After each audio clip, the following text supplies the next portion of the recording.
જય શ્રી કૃષ્ણ મિત્રો। આજે અમે તમારા માટે અધિક માસની 8મી અમૃત કથા લઈને આવ્યા છીએ, જેનું શીર્ષક છે સદેહે સ્વર્ગગમન। 8મી અમૃત કથા આ પ્રમાણે છે।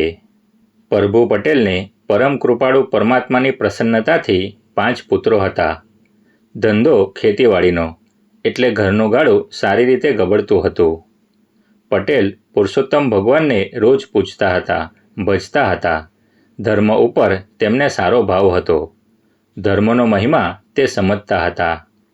આ વખતે પટેલે પુરુષોત્તમ વ્રત કરવાનો સંકલ્પ કર્યો હતો।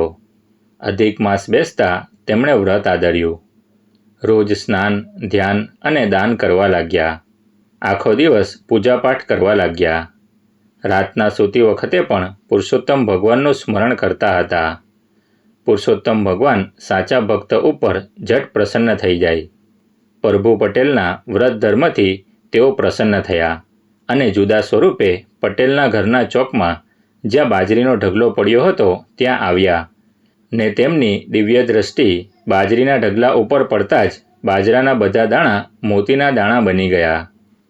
આ વખતે પટેલ ઘરમાં બેસી પ્રભુના નામની માળા ફેરવી રહ્યા હતા। તેમની નજર ચોકમાં મોતીના ઢગલા પર પડી।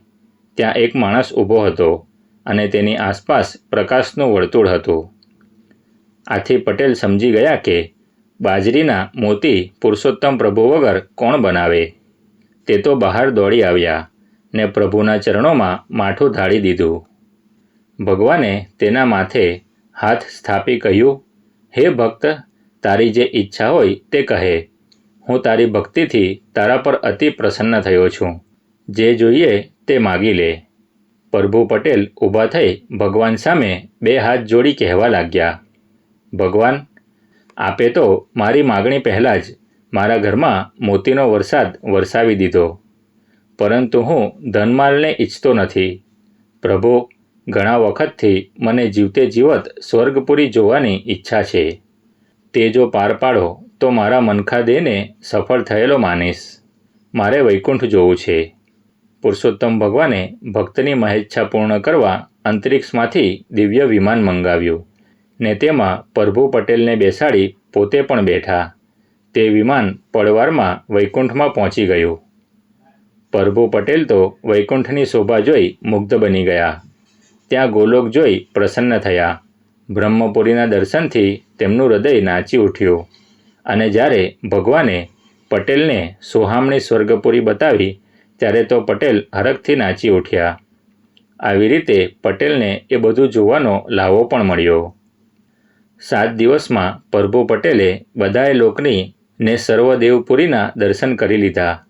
ભગવાને તેમની સદેહે સ્વર્ગ જોવાની ઈચ્છા પાર પાડી હતી।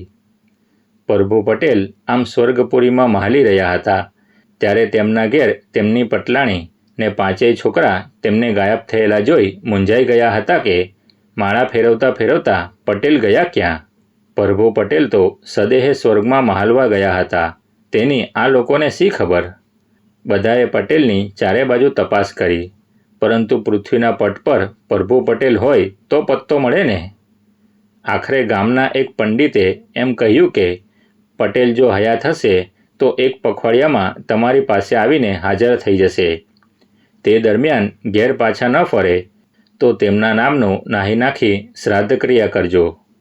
પટેલના મુવા જીવતાના કંઈ સમાચાર આવ્યા નહીં, તેથી મૃત્યુ પાછળ થતા ક્રિયાકર્મને કરવા માટે પેલા પંડિતને ઘરે બોલાવી લાવ્યા। પંડિતે ઘરમાં લીંપણ કરાવ્યું ને ગૌમૂત્ર છંટાવી પવિત્ર કર્યું। ત્યાં તો પ્રભુ પટેલ આંગણામાં આવીને ઊભા રહ્યા।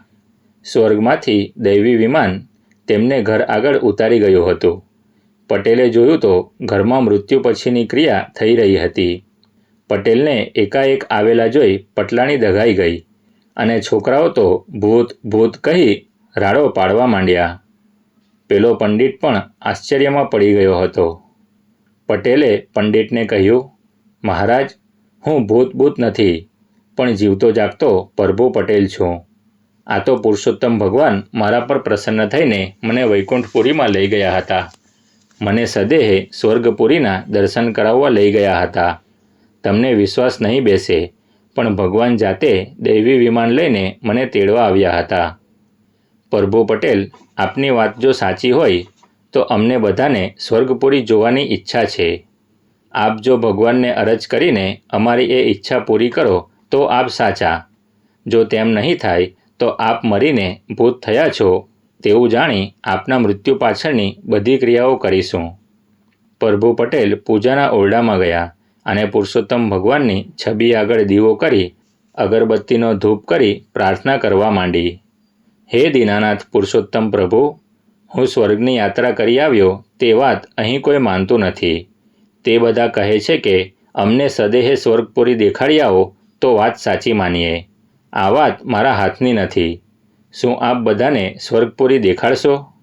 આટલું કહેતા પ્રભુ પટેલની આંખોમાંથી શ્રાવણ ભાદરવો વરસવા લાગ્યા. ખૂબ જ રડ્યા. પુરુષોત્તમ પ્રભુને ભક્તની ચિંતા થઈ. તેઓ ગરુડે બેસીને સ્વયં પ્રભુ પટેલના આંગણામાં ઉતર્યા. પ્રભુનું ઝળહળતું તેજ જોઈ બધા અંજાઈ ગયા. તેઓ જય ભગવાન બોલવા લાગ્યા. તે સાંભળીને પ્રભુ પટેલ બહાર આવ્યા તો સાક્ષાત ભગવાનને આવેલા જોયા. તેણે ભગવાનને નમન કરી કહ્યું, ભગવાન, આપે મારી અરજ સાંભળી ખરી. પછી તેણે પોતાની પત્ની, 5 પુત્રો તથા પેલા બ્રાહ્મણ પંડિત તરફ આંગળી ચીંધી ભગવાનને કહ્યું, હે પરમ કૃપાળુ, આ બધાને સદેહે સ્વર્ગની યાત્રા કરવી છે, માટે બધાને એકવાર ત્યાં લઈ જાઓ. પુરુષોત્તમ ભગવાન બોલ્યા, સ્વર્ગની યાત્રા એ જેવા તેવાને થતી નથી. જેણે સારા કર્મ કર્યા હોય તે જ સદેહે સ્વર્ગની યાત્રા કરી શકે છે. આમ કહી ભગવાન ગરુડ ઉપર બેસી ગયા ને ગરુડને સહેજ અદ્ધર થવા આજ્ઞા આપી. બધાએ આંખો ફાડીને જોઈ રહ્યા હતા કે હવે ભગવાન શું કહે છે. ત્યાં તો ભગવાને પ્રભુ પટેલને કહ્યું, ભક્તરાજ, આપે બધાએ એકબીજાના પગને વળગીને લટકવાનું છે. પ્રથમ આપ ગરુડના 2 પગ મજબૂતીથી પકડી લ્યો એટલે ગરુડ સહેજ વધુ અદ્ધર થશે. પછી આપના પત્ની આપના પગ પકડી લે.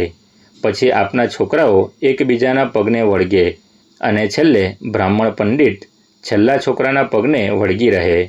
આવી રીતે આપને બધાને સ્વર્ગપુરીમાં લઈ જઈશ. ભગવાને ગરુડને થોડાક અદ્ધર રહેવા કહ્યું. એટલે પ્રભુ પટેલે ગરુડના 2 પગ મજબૂતીથી પકડી લીધા ને વળી ગરુડ સહેજ અદ્ધર થયું એટલે પટલાણીએ એમના પતિ પ્રભુ પટેલના પગ પકડી લીધા. ત્યાર પછી બ્રાહ્મણ પંડિત છેલ્લા છોકરાના પગને વળગી રહ્યો. ત્યારે ભગવાને ગરુડને ઉડવાની આજ્ઞા આપી. બધાયને સ્વર્ગપુરીમાં જવાનો હરખ હતો. તેઓ મક્કમતાથી એકબીજાના પગને વળગીને આકાશ માર્ગે જઈ રહ્યા હતા. થોડેક દૂર જતાં સૌથી નીચે લટકી રહેલા બ્રાહ્મણને લાડવા યાદ આવ્યા. તેણે સૌથી ઉપર ગરુડના પગને લટકી રહેલા પ્રભુ પટેલને પૂછ્યું, અરે પ્રભુ પટેલ, મૃત્યુલોકમાં તો મને રોજ લાડવા મળે છે, પરંતુ સ્વર્ગપુરીમાં ચકાચક ઘીના લાડવા જમવા મળશે ખરા? પ્રભુ પટેલે ઉપરથી મોટા સાદે કહ્યું, મહારાજ, અરે સ્વર્ગમાં તો ઘીથી ભરેલા ને કેસર કસ્તુરી નાખેલા લાડવા જમવા મળે. નીચે લટકી રહેલા બ્રાહ્મણ પંડિતના મોઢામાં આ સાંભળી પાણી આવી ગયું અને તેણે પૂછ્યું, પ્રભુ પટેલ, મને એ બતાવો કે સ્વર્ગપુરીમાં એવા કેટલા લાડવા ખાવા મળશે. પ્રભુ પટેલ હરખમાં ભાન ભૂલી ગયા. તેમણે તો ગરુડના પગે વળગેલા બંને હાથ છોડી દઈ તેને પહોળા કરી કહ્યું, આટલા બધા લાડવા જમવા મળશે. પણ પટેલ આમ કરતાં ગરુડના પગની પકડમાંથી છૂટા પડી ગયા હતા. તેથી બધા આકાશમાંથી એક સાથે જમીન પર પછડાયા અને બધાયના રામ રમી ગયા. બધાયમાં પ્રભુ પટેલ ભક્તિવાન, પુણ્યશાળી અને પ્રભુના પાકા ભક્ત હતા, તેથી જીવતા રહી ગયા. પ્રભુ પટેલને હવે પોતાની ભૂલ સમજાઈ. એમની ભૂલથી તેમની પત્ની, 5 પુત્રો અને બ્રાહ્મણ પંડિતના ફૂરચે ફૂરચા ઉડી ગયા હતા. તેથી ત્યાં બેસી ધ્રુસકે રડીને બહુ કલ્પાંત કરવા લાગ્યા. તેને ખાસ તો બ્રહ્મ હત્યા થઈ તેનું બહુ દુઃખ હતું. તે પાપ તેના માથે લાગ્યું હતું. છતાં પ્રભુ પટેલને પુરુષોત્તમ ભગવાન ઉપર પૂર્ણ શ્રદ્ધા હતી. તેથી ભગવાનના નામનો પોકાર કરીને બધાને સજીવન કરવા માટે પ્રાર્થના કરી. ભગવાને એમના સાચા ભક્તની પ્રાર્થના સાંભળી અને ત્યાં સ્વયં પ્રગટ થઈ મરેલા બધાને સજીવન કરી દીધા. સામે સાક્ષાત પુરુષોત્તમ ભગવાનને જોઈ બધા પગે લાગ્યા ને કહેવા લાગ્યા, ભગવાન, આપના દર્શન થયા એટલે અમે ધન્ય બન્યા છીએ. આપના દર્શન એ અમને સ્વર્ગના દર્શન કર્યા બરાબર છે. એ પછી બધાને આશીર્વાદ આપી ભગવાન અંતર્ધ્યાન થઈ ગયા. હે પુરુષોત્તમ ભગવાન, આપ જેવા પ્રભુ પટેલને ફળ્યા તેવા આપનું વ્રત કરનારને અને વ્રત કથા વાંચનાર સાંભળનારને ફળજો.